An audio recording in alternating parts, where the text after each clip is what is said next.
রবিউল আউয়াল মাসকে কেন্দ্র করে খুব মনোযোগ সহকারে শোনেন। 1 নম্বর, ঈদ কি জিনিস। 2 নম্বর, ইসলামে ঈদ বলতে কি বুঝায়। 3 নম্বর, মিলাদুন নবী মানে কি। 4 নম্বর, নবীজির জন্ম বার কবে। 5 নম্বর, নবীজির জন্ম তারিখ কবে। 6 নম্বর, ঈদে মিলাদুন নবীর ইতিহাস দুনিয়াতে শুরু হইল কিভাবে। 7 নম্বর, নবী তার জন্মদিনে কোনো আমল করেছেন কিনা। 8 নম্বর, জন্মদিনকে কেন্দ্র করে কোনো বেদাত রুসুম ইত্যাদি হারাম। 9 নম্বর, কেউ যদি বলে নবী তো নিষেধ করে না এই রেলি জশ্নে জুলুস বাইর করতে, আপনারা নিষেধ করেন কেন, এটার কি জবাব। 10 নম্বর, কেউ যদি বলে বেদাত মানে যদি হয় নতুন আবিষ্কার, ফ্যান লাইট এগুলো তো নতুন আবিষ্কার, তাহলে এদিকে বেদাত কর না কেন, এটার কি জবাব। 11 নম্বর, সর্বশেষ আপনাকে বলবে আমার আব্বাও তো গত 20 বছর করছে, আমার জানা মতে আপনার দাদাও করছে গত 40 বছর, এটার কি জবাব। 12 নম্বর, বেদাতের মোকাবেলায় সুন্নাহের ব্যাপক প্রচার প্রসারণা চালানোর 1 নম্বর দায়িত্ব হলো যুব সমাজের। কাদের? সুন্নাহের ব্যাপক প্রচারের 1 নম্বর দায়িত্ব কাদের? বলতে পারেন হুজুরদের। হুজুর তো বলতেছেই খতিব মসজিদের মধ্যে। আপনারা যদি এবার হুজুরের ওই মসজিদের কথাটা নিয়ে খালি সমাজে সমাজে প্রচার করে দেন তাহলে তো হয়ে গেল। 1 নম্বর, ঈদ মানে কি একটু মন দিয়ে শোনেন। ঈদ আনন্দ, খুশি, উৎসব প্রকাশ করা। 2 নম্বর, ইসলামে ঈদ বলতে কি বুঝায়, এটা আমাদের জানা দরকার। এই ব্যাপারে 3টি হাদিস বলি, মন দিয়ে শোনেন। আবু দাউদের 1134 নম্বর হাদিস, আনাস ইবনে মালিক রাদিয়াল্লাহু তাআলা আনহুর বর্ণনা। তিনি বলেন, কদিমা রাসূলুল্লাহ সাল্লাল্লাহু আলাইহি ওয়াসাল্লাম আল মাদিনা ওয়া লাহুম ইয়াওমান ইয়ালআবুনা ফীহিমা। রাসূলুল্লাহ সাল্লাল্লাহু আলাইহি সাল্লাম মদিনায় আগমন করলেন। মদিনাবাসী তখন 2 দিন, এমন 2 দিন ছিল যেই 2 দিনে তারা খেলাধুলা করত। فقال رسول الله صلى الله عليه وسلم ما هذان اليومان। নবী তাদেরকে জিজ্ঞাসা করলেন, আচ্ছা এই 2 দিন যে তোমরা খেলাধুলা করো এটা কি, কেন খেলাধুলা করো। তারা জবাব দিল, কুন্না নালআবু ফীহিমা ফিল জাহিলিয়া। আমরা মূর্খতার যুগে এই 2 দিনে খেলাধুলা করতাম, তাই এখনো খেলাধুলা করি। فقال رسول الله صلى الله عليه وسلم ইন্নাল্লাহা ক্বাদ আবদালাকুম বিহিমা খায়রাম মিনহুমা ইয়াউমাল আযহা ওয়া ইয়াউমাল ফিতরি। রাসূলুল্লাহ সাল্লাল্লাহু আলাইহি সাল্লাম বললেন, অতীতের যে 2 দিনে খেলতা এটা ভুলে যাও, আল্লাহ তাআলা তোমাদেরকে ওই 2 দিনের পরিবর্তে ঈদুল ফিতর এবং ঈদুল আযহা নামে অতি উত্তম 2টি ঈদের দিন আল্লাহ তোমাদেরকে দান করেছেন। তাহলে ইসলামে মুসলমানদের ঈদ কয়টা? আবার বলেন, মুসলমানদের ঈদ কয়টা? 2টা। এখন আমি আপনাদের কাছে একটু জানতে চাই, নবীজি সাল্লাল্লাহু আলাইহি সাল্লাম যেই ঈদ পালন করেছেন ওই ঈদটা সেরা নাকি আমরা যেই ঈদ পালন করব সেটা সেরা? নিঃসন্দেহে নবীজিরটা সেরা, নবীজির সাথে যারা পড়ছে ওইটা সেরা। এখন অনেক জায়গায় দেখবেন দেয়ালে লেখা, অথবা অনেক মানুষ আপনার হাদিসের বর্ণনাকারী আব্দুল্লাহ ইবনে ওমর রাদিয়াল্লাহু তাআলা আনহুমা তিনি বলেন, কানা রাসূলুল্লাহ সাল্লাল্লাহু আলাইহি ওয়াসাল্লাম ওয়া আবু বকর ওয়া উমর ইউসাল্লুনাল ঈদাইনি ক্বাবলাল খুতবাহ।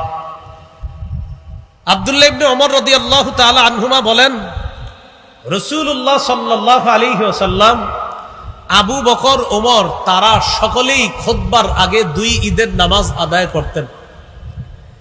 বলেন তো খুতবার আগে নবী কয় ঈদের নামাজ পড়তেন? আবু বকর সিদ্দিক কয় ঈদের নামাজ পড়তেন? ওমর ফারুক রাদিয়াল্লাহু তাআলা আন কয় ঈদের নামাজ পড়তেন? 2 ঈদের। অতএব ঈদ কয়টা? 2টা। আবু দাউদের 1148 নম্বর হাদিস, এই হাদিসের মধ্যে আসছে জাবির ইবনে সামুরা রাদিয়াল্লাহু তাআলা আনহুর বর্ণনা। তিনি বলেন, সাল্লাইতু মা'আন নবী সাল্লাল্লাহু আলাইহি ওয়াসাল্লাম غير مرة ولا مرتين العيدين بغير أذان ولا إقامة। জাবির ইবনে সামুরা রাদিয়াল্লাহু তাআলা আনহু বলেন, আমি 1বার 2বার নয় অসংখ্য অগণিত বার আজান এবং ইকামত ছাড়া রাসূল সাল্লাল্লাহু আলাইহি সাল্লামের সাথে 2 ঈদের নামাজ আদায় করছি। তাহলে নবীজির সাথে জাবের ইবনে সামুরা সাহাবী কয় ঈদের নামাজ পড়ছে? 2 ঈদের। অতএব ইসলামে মুসলমানদের ঈদ কয়টা? 2টা। 3 নাম্বার কথা, মিলাদুন নবী মানে কি? মিলাদ অর্থ হলো জন্ম। আন নবী মানে মুহাম্মদ সাল্লাল্লাহু আলাইহি ওয়াসাল্লাম। মিলাদুন নবী অর্থ হলো মুহাম্মদ সাল্লাল্লাহু আলাইহি ওয়াসাল্লামের জন্ম। আমাদের সমাজে যদি কাউরে বলেন আপনি মিলাদ আছে, যদি বলেন ঘরে মিলাদ আছে, তখন তার মাথায় আসে যে ঘরে গিয়ে কিছু কাজ করতে হবে, করার পর একটা দোয়া আছে, দোয়ার পরে বিরিয়ানি আছে অথবা জিলাপি আছে।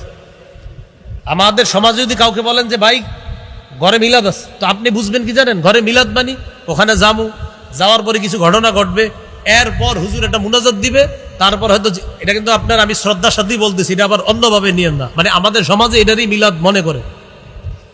কিন্তু আমারে যদি কোনো সময় কেউ বলেন হুজুর ঘরে আসেন মিলাদ আছে, তো আমি বলবো মিলাদ আছে তো আমারই নিবেন কেন?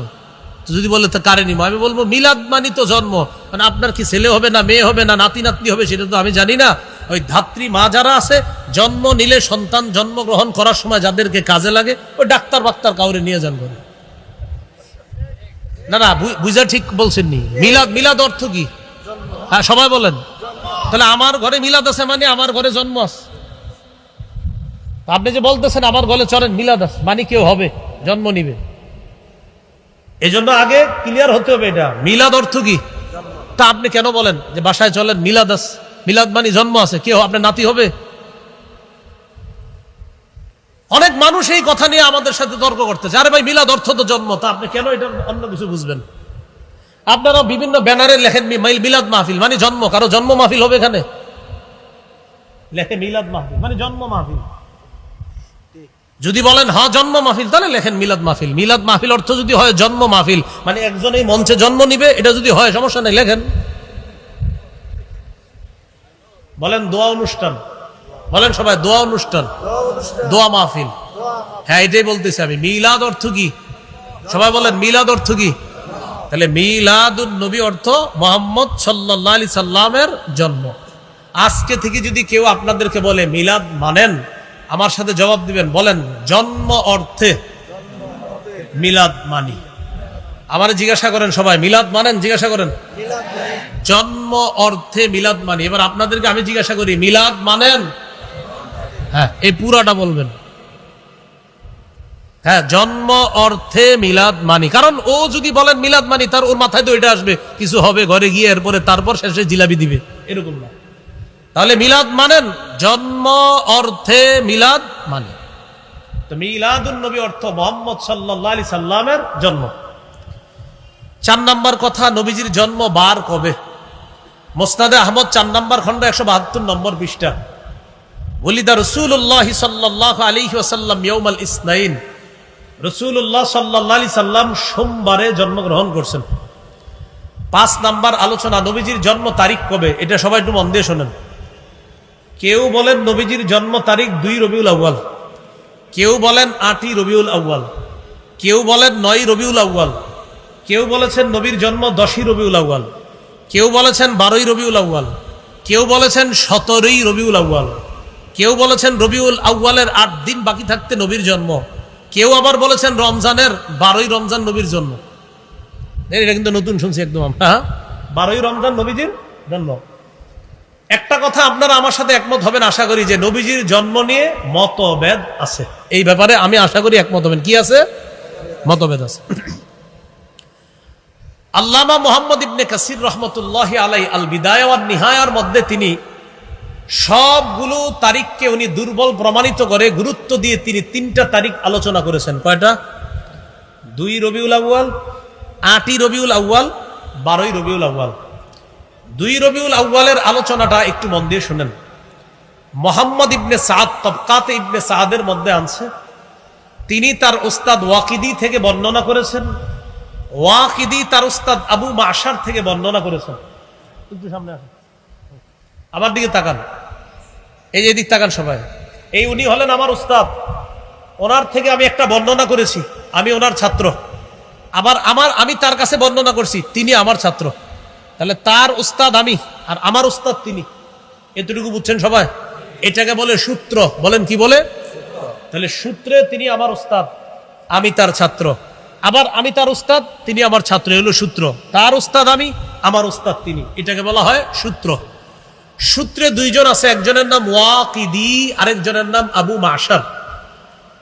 বুখারী শরীফের ব্যাখ্যা গ্রন্থের লেখক ইবনুল হাজার আসকালানী রহমতুল্লাহ আলাইহি তার কিতাব তাকরিবুত তাহজিবের মধ্যে তিনি আনছেন